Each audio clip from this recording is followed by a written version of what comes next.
লা লা লা লা লা। মা, মা, কোথায় আপনি? আসুন, আমার রান্না শেষ, খেতে আসুন।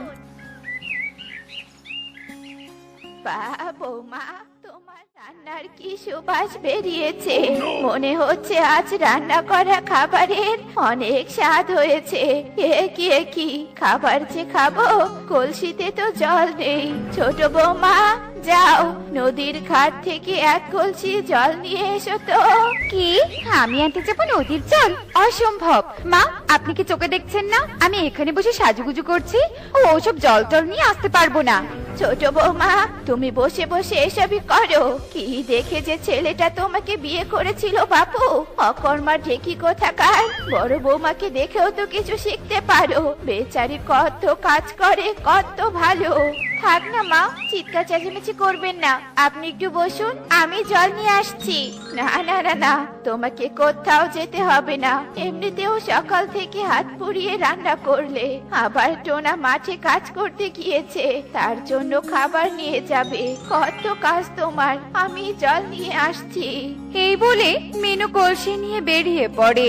আর মুন্নি টুনিকে বলে ওঠে, ভালো তো কাজকর্ম দেখিয়ে শাশুড়িকে বসে আনার চেষ্টা করছিস টনি। আমি কি কিছু বুঝি না? তুই নিশ্চয়ই শাশুড়িকে ভুলিয়ে ভালিয়ে তার কাছ থেকে টাকা পয়সা আদায় করতে চাস, তাই না? ছি ছি, এসব কি বলছিস? এবারের বউ আমি, সংসারে কাজ করা আমার দায়িত্ব। তোর মতো বসে থাকতে তো আমি পারি না। কি বললি? আমি বসে থাকি?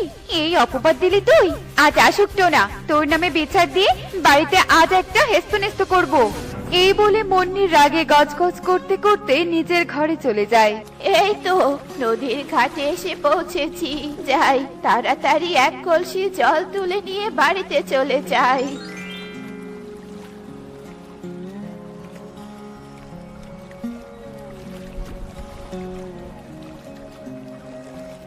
মনে, শাশুড়ি মাসি কখন নদীতে জল নিতে গিয়েছে, এখনো ফিরছে না।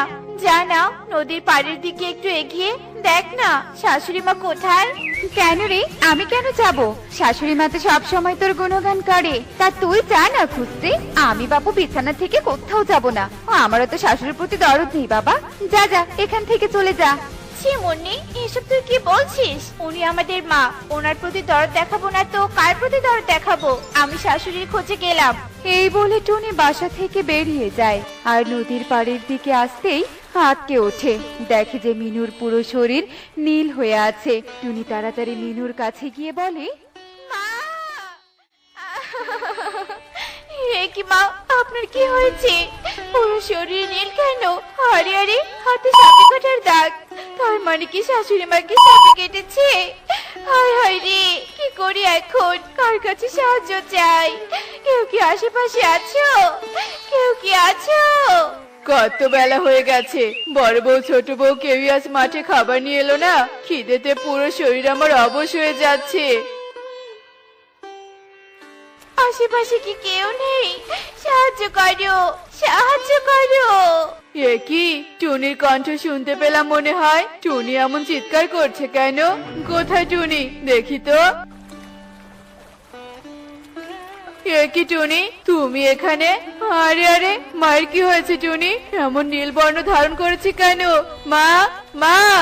ওগো, মা নদীর পাড়ে জল নিতে এসেছিল, মনে হয় সাপে কামড়িয়েছে। মাকে বাঁচাও গো, যে করে হোক মাকে বাঁচাও। ওই তো একটা ঠেলা গাড়ি পড়ে আছে। চলো চলো, মাকে উঠিয়ে বাড়িতে নিয়ে যাই। এই বলে টোনা টুনি ঠেলা গাড়ি এনে মিনুকে ঠেলা গাড়িতে তুলে বাসায় নিয়ে যায়। কি হয়েছে, কি হয়েছে শাশুড়ি মায়ের? পুরো শরীর নীল কেন? মুন্নি, আমার মাকে সাপে কেটেছে। তোমরা দুজন আমার মাকে দেখে রেখো, আমি এক্ষুনি একজন সাপুরিয়াকে ডেকে নিয়ে আসছি। এই বলে টোনা চলে যায়। আর কিছু সময় পার হতে না হতেই টোনা ঈগল সাপুরিয়াকে ডেকে নিয়ে আসে। টোনা, এই চিহ্ন দেখে আমি বুঝতে পেরেছি এটা বিষ্ণাগের ছবলের চিহ্ন। আমি যতই বিন বাজাই না কেন, বিষ্ণাগ কিছুতেই বিষ তুলে নিতে আসবে না। তাই তোর মায়ের শরীর থেকে বিষ নামবে না। যদিও বা এখন দেহে প্রাণ আছে, কিন্তু আজ দিনের মধ্যে শরীর থেকে বিষ না নামালে তোর মা একদম মৃত্যুবরণ করবে। হায় হায়, শাশুড়ি মা মরে যাবে? হায় হায় রে, শাশুড়ি মার সোনার গহনাগুলো দিয়ে গেল না রে। ছি মুন্নি, ছি, এসব কি বলছিস তুই? তোর মুখে কোনো কিছু আটকায় না। টোনা, মা এভাবে আমাদের ছেড়ে যেতে পারে না টোনা। সাপুরে ঈগল, কিছু তো উপায় থাকবে মায়ের শরীর থেকে বিষ নামানোর। দয়া করে বলুন, দয়া করুন। হ্যাঁ, একটা উপায় আছে। উত্তরের গহীন বন পেরিয়ে এক খরস্রোতা নদী আছে। সেই নদী পেরিয়ে একটা সোনার পাহাড় আছে। সেই পাহাড়ের চূড়ায় নীলমণি চকচক করছে। সেই নীলমণি আজ দিনের মধ্যে এনে যদি তোর মায়ের নীলবর্ণ শরীরে স্পর্শ করাতে পারিস, তবে তোর মা একদম ভালো হয়ে যাবে। আমি যাব ওই সোনার পাহাড়ের খোঁজে। যে কোনো মূল্যেই হোক আমি নীলমণি নিয়ে আসবো। সোনার পাহাড়? নিশ্চয়ই সেখানে অনেক সোনা থাকবে। ওরে বাবারে বাবা, ওই সোনার পাহাড় থেকে যদি অনেক সোনা নিয়ে আসতে পারি, তবে কত গহনা বানাতে পারবো। সবাইকে আমি আমার সোনার গহনার অহংকার দেখাতে পারবো। মুন্নি মনে মনে এই কথা ভেবে বলে ওঠে, আমিও যাবো ওই সোনার পাহাড়ে, আমিও যাব। তা বেশ মুন্নি, চল আমার সাথে। ওই সোনার পাহাড়ের নীলমণি নেয়ার সময় কোনো বিপদে পড়লে দুজনে মোকাবেলা করতে পারবো। আর দিন ফুরোনোর আগে ফিরে আসবো। টোনা, তুমি মাকে দেখে রেখো, আমরা এই যাবো আর আসবো। এই বলে টুনি মুন্নি বাসা থেকে বেরিয়ে পড়ে আর তাদের বন পেরিয়ে উত্তরের গহীন বনে ঢুকে পড়ে। মুন্নি, আমরা উত্তরের গহীন বনে ঢুকে পড়েছি। এবার খরস্রোতা নদী পার হলেই সোনার পাহাড়। চল চল, তাড়াতাড়ি উড়ে চল। দিনের আলো থাকতেই নীলমণি নিয়ে আসতে হবে। তুই থাক তোর এই নীলমণির চিন্তায়। আমি তো বাপু যাচ্ছি সোনার আশায়। যাব আর অনেক সোনা নিয়ে আসবো, অনেক সোনা। টুনি আর মুন্নি দ্রুত উড়তে থাকে। উড়তে উড়তে খরস্রোতা নদী পার হয়ে সোনার পাহাড়ে চলে আসে। মুন্নি, আমরা সোনার পাহাড়ে চলে এসেছি। তাড়াতাড়ি নীলমণি খুঁজতে হবে। আরে আরে, ওই দেখ পাহাড়ের চূড়া নীলমণি। মুন্নি, নীলমণি নিয়ে যাওয়ার জন্য তো কোনো কিছু নিয়ে আসিনি। যা যা, তুই একটা ঝুড়ির ব্যবস্থা কর, আমি ততক্ষণে নীলমণি পাহারা দেই। আচ্ছা ঠিক আছে। এই বলে মুন্নি ঝুড়ি খুঁজতে যায় আর টুনি নীলমণির পাশে দাঁড়িয়ে নীলমণি পাহারা দেয়। কিছুক্ষণ পর মুন্নি একটা ঝুড়ি নিয়ে আসে আর ঝুড়ির মধ্যে সোনার পাহাড়ের সোনার খণ্ডগুলো তুলতে থাকে। কি করছিস মুন্নি? কি অন্যায়! সোনার খণ্ডগুলো নিচ্ছিস কেন? চুপ কর, আমি এই সোনা নেওয়ার জন্যই এখানে এসেছি। শাশুড়ির ওপর দয়া দেখিয়ে নীলমণি নিতে আসেনি, বুঝেছিস? কত সোনা চারদিকে, সোনার সোনা। সব সোনা নিব আজকে আমি। এই বলে মুন্নি সোনার খণ্ড দিয়ে পুরো ঝুড়ি ভর্তি করে আর ঝুড়ি নিয়ে চলে যায়। আর টুনি নীলমণি পায়ে আঁকড়ে নিয়ে উড়ে চলে যায়। টুনি আর মুন্নি যখন খরস্রোতা নদীর মাঝে চলে আসে, ঠিক তখনই নদীর মাঝে ঝড় ওঠে। টুনি আর মুন্নি সেই ঝড়ের মধ্যে আর কিছুতেই ডানা মেলে উঠতে পারে না। আরে, হঠাৎ কোথা থেকে ঝড় আসছে? কিছুতেই তো তাল সামলাতে পারছি না। তাল হারিয়ে খরস্রোতা নদীতে পড়ে গেলেই তো সর্বনাশ। স্রোতের টানে ভেসে যাব। মুন্নি, তাড়াতাড়ি এই ঝড় অতিক্রম করার চেষ্টা কর, তাড়াতাড়ি। সোনার খণ্ডের ঝুড়ির ভারে আমি কিছুতেই উঠতে পারছি না। ডানা ঝাপটাতে ঝাপটাতে ব্যথা হয়ে গেল। মুন্নি, সোনার খণ্ডের ঝুড়ি ফেলে দে, ফেলে দে। না, আমি আমার জীবন দিয়ে দিব, তবু এত সোনা আমি হারাতে পারবো না। একথা বলার সাথে সাথে মুন্নি ঝড়ের মোকাবেলা করতে না পেরে সোনার খণ্ডের ঝুড়ির সাথে খরস্রোতা নদীতে পড়ে যায়।